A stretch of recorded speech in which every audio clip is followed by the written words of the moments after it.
Welcome to the She Built This podcast. In this 6-part mini-series, entitled Wellness is Not the Goal, I will explore the 3 main issues I see time and again with women as they look to make changes to their health and well-being in midlife. The confusion around what to action, the misunderstanding about their body, and the constant juggling of nutrition advice. But also the bigger picture of what this actually is looking to achieve. Is wellness it? Are we just supposed to be well? Or is readiness the real goal? Ready for action, for life, for adventure? Come with me as we explore this topic in detail. In this episode, I really want to try to unpick some things for you because I know one of the major things is being bombarded with the tricks and tips around struggling with nutrition and weight loss throughout this kind of portion of our lives. And we are so inundated with the best thing to try. Now, this episode is largely going to talk about perimenopause and menopause. So if that doesn't apply to you, you can just skip to the next episode but you may find this useful because if you're not in it and you're heading towards it, then it's useful to know. But if you also are not on the other side of it, maybe some things will start to make sense. Or if you're a man and you're just listening to this, then sometimes this is just great information to have. So menopause is a very, very misunderstood portion of it's criminal, really, that we are really only now unpicking exactly what's going on during this phase. And there is no getting away from the fact that it becomes more difficult to manage your weight around this time. Now, we know that metabolism doesn't really change. So we can't say, okay, so our metabolism slows down and therefore that's what causes this struggle, this weight gain that we didn't have before, this change in body shape. But that's not the whole picture. Like, that's not the reason that you put on or lose weight. So there are loads of other aspects that we take into consideration. So for example, like muscle mass becomes more difficult to hold on to during this time as we age. And so muscle is responsible for being able to burn more calories, to keep that metabolism higher. But it doesn't actually, although our metabolism doesn't change per se, if we're holding on to less muscle, then it becomes more difficult to manage our weight around that, which is another reason why holding on to muscle, doing your absolute best to hold on to as much muscle as possible, is key to managing this time with regards to weight and nutrition. So that's a key part. The other things to think about are just literally how our sleep is affected. So if we are sleeping worse, then we know the evidence around sleep. If you have poor sleep quality, you are likely to consume around 500 calories more per day, just through the nature of the body, just drawing on different resources. So if it's tired, you're going to consume more calories because you need those calories in order to stay awake, alive, active. It's just going to draw that, you're going to want to eat those foods. So there are so many things at play when we're looking at menopause as a whole. What we can do is, again, lean into our choices and thinking about, okay, how can I best support my body through this?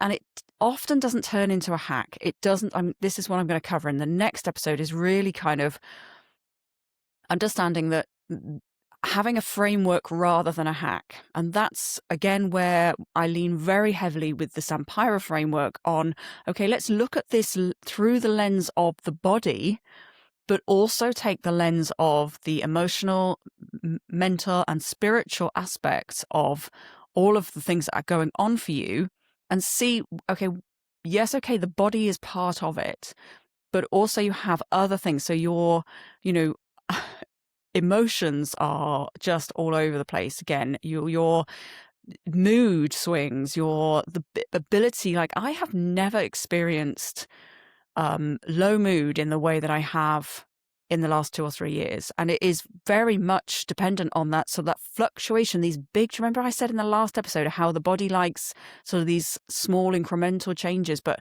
when you have these waves of hormone changes, the body is going to give you some symptoms around that. And so looking at it, how can you support your body? How can you support your so think of it, so your physical body, then thinking about your emotional state, your mental state, and your spiritual state. And you don't have to be, this is not tarot cards. This is just understanding that there is a deeper sense of, and I think a lot of women come into this in their menopause all time, is that they think, okay, is there something else? What is that X thing that I'm missing? And if I'm honest, that's one of the things that the people inside Sampira start to explore into more, is understanding that there is another level. Like, we can look at the body and see, okay, well, what are we nourishing here? And okay, whilst we're worrying about like what's going on with the body, are we ignoring some of the other things? And then that all contributes to the way that the body looks and the way that the body shows up. And this struggle around weight management is so much more nuanced, I believe, than simply looking at calories in, calories out, which it is. Calories in, calories out is how energy balance works. But this is a very, very different conversation, because actually what you're looking at is a body that was working calories in, calories out with this mix of hormones, of the way that you viewed the world, the way that everything was working in arguably your maiden era. And now as you enter into your sovereign era, into the next phase of this life, everything becomes adjustable and everything starts to become changeable. And so the advice, I think that's where this confusion starts to come, is that actually what we look at is, there are so many paths probably to achieving what you want to achieve, but it's about alignment. It's about it being right for you.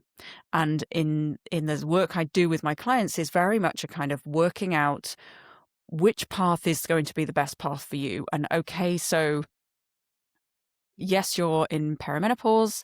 Yes, you are struggling with your weight, or yes, you're struggling with understanding what nutrition is going to work best for you.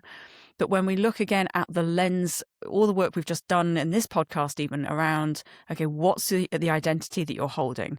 What are the things that are going on for you? Can we support you in lots of different ways that then then just transcends into understanding what you need for your body? And understanding that maybe for this portion of time, actually what you need is to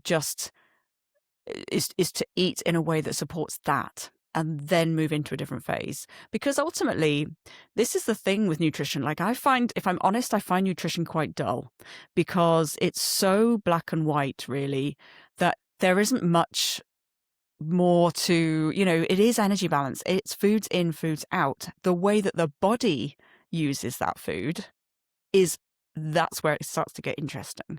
So in terms of like, what's the best meal plan? What's the best food hack? Really, over and above the very, very science-based macronutrient targets that I happily set out for all of my clients. And it's stuff that I will happily give away for free, because that's not where the work is. The work is understanding how your body works with it, what is going to work for your body best, and ultimately, what goal are you trying to achieve? And I know that probably is kind of not giving you a clear-cut answer. But if there was a clear-cut answer, do you not think that everybody would be shouting it from the rooftops? The fact is that there are all paths lead to the ocean, that you can get there through many different paths. You can do keto, you can do intermittent fasting, you can do reduced carbs, reduced fat, whatever moves the dial in terms of what gives you less calories. That's the easy bit. You can take whichever path you like. They all work. Understanding what's going to be right for you, understanding if that is actually something that you align with, is the question that you need to ask yourself.